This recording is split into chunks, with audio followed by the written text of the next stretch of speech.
So while the Pixel Buds A series have been on the market for quite a while, they have been a set of buds I've been wanting to try out, and it just so happens that many of you who might be purchasing the Pixel 6a right now are going to be getting a set for free. So I thought it would still be a good idea to unbox them, give a quick first impression, and kind of tell you guys what to expect, just in case you're thinking, hey, that might push me over the edge. If these earbuds are really good and they come with the 6a, maybe I will buy that. Maybe I'll snap that up. So let's unbox these things and see what they sound like. All right, the Pixel Buds A series, pretty basic. These are just the basic white ones, although I thought that I asked for the black ones. I got the white ones. Don't know how that happened, but whatever, here we are. All right, so here is the case to these up front and center, and it looks like I am holding a smashed egg. Looks like we have an A to C cable and some ear tips inside, and that's going to be about it. Let's set this stuff aside and check out the buds. The texture is kind of interesting. It's kind of a soft, smooth texture, but I like that it's not going to show any fingerprints. Looks like just a USB-C down there and then probably a pairing button there. Popping them open, here are the buds themselves. And you're going to notice immediately, they've got this weird little bit up here that should actually help hold these in your ear. And I'm really curious to see how effective that is. You'll also likely get this nice pairing setup there where they're going to automatically pop up, and they want me to download an app. So I'm going to click on download, and hopefully it's going to take care of all of this for me. There's an LED there that's kind of buried underneath the surface, which is quite interesting. And you may also notice a very large haptic touch area up there up top. All right, I've got a tutorial here. Let's get started. Try on your earbuds. I guess they want me to put the things on, so we will put them in and see what they feel like as we go through this. Hopefully these ear tips are the right size. And you can see here that those tips are going to fit right in there and kind of help hold them in place. That might actually be really good for me. I have a hard time keeping earbuds in, so that might be great. I'm hearing some lovely elevator style music here. Let's go ahead and go next. Tap either earbud to play/pause media. Can I stop this music from playing? I can, in fact. Okay. Double tap either one to skip to the next track or reject or end a phone call. Triple tap to go back. Charging status. Okay, so the LED is actually colored, so different colors will tell you what the charging level is. Okay, so it actually gives you a little tour. So there's your haptic area. There's a microphone down at the bottom and at the top, which is good to see, and it looks like that's about it. Okay, in-ear detection as well is awesome. When you take them out, we'll stop having the music. And it looks like the assistant is triggered with a touch and hold. So let's see how well that works. What's the forecast for tomorrow?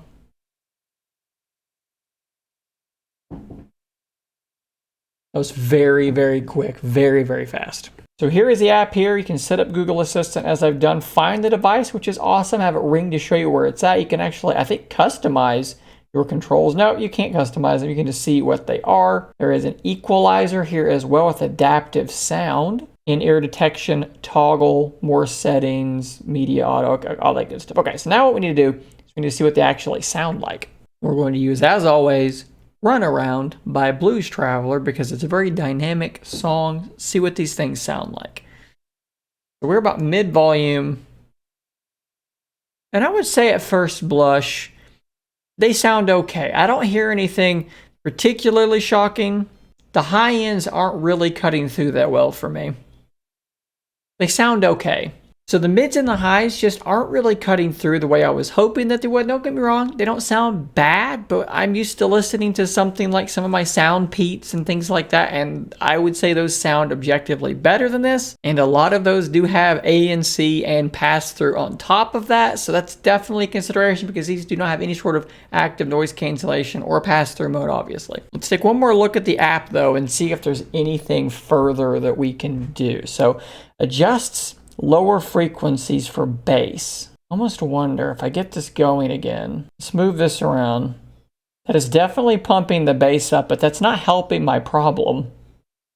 The bass is there. I can feel the bass, and it's quite impressive when you put it on max, but it's the mids and the highs. Enhance bass and treble frequencies at lower volume levels. Let's try that. If something's happening, I can't tell. And then adaptive sound, optimized volume based on noise. I don't want that, and that wouldn't help me anyways, because that's volume. That's not really going to do anything. So what I would say from this first impression, I've actually had these in for quite a while in between. You can't tell this because you're watching it all edited, but these have been in for quite some time as I've been filming and editing bits because I have a weird workflow. They've been in for a little while. They are quite comfortable. And with those little tips, I don't think that they're going to be coming out. So that is a big plus. Another big plus is that the touch responsive stuff, rather, is very, very responsive. Like, it is very quick. Boom, I'm listening to music. Boom, it's turned back off. That is very, very good. Let's see how quick in-ear detection is. So it's playing again, and the music's off. So that is very, very quick as well. Does it turn back on? We're back on. So all that stuff I missed there. All that stuff is very, very positive. The assistant is very, very quick and responsive as well. So all these things are very good. If you want to use it with the assistant, check your notifications. Like, I could go, what are my notifications?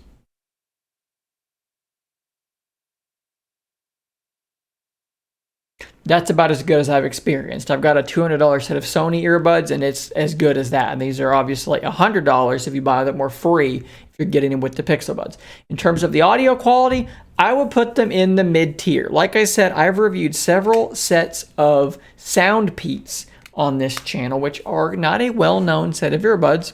But most of them that I've reviewed lately, which some of them are $50, $60, sound better than these. They just do. They're punchier. The sound is more well-defined. I'm not super impressed with the actual audio quality. That being said, if you don't have a good set of wireless earbuds and you're thinking, hey, I'm going to get this phone and get a $100 set of earbuds for free with it, yeah, I think they're going to be totally serviceable for that. Let's see what the battery expectancy is on these things, because this is a very large battery. You can see the buds are only up to here, so all of this must be battery. So they're quoting here up to 5 hours of listening time or 2.5 hours of talk time on a single charge, and then up to 24 hours with the case. So that, if that holds up, which I don't see any reason why it shouldn't, they're big buds and it's a relatively big case, seems totally reasonable to me. So there you go. Maybe you could call it a review. Maybe you could call it first impression. I don't know. I think it's a pretty good synopsis of what I would expect out of these earbuds, though, should you be in the market to be getting them, either by paying for them or by getting them for free with your Pixel 6a. Thanks for watching.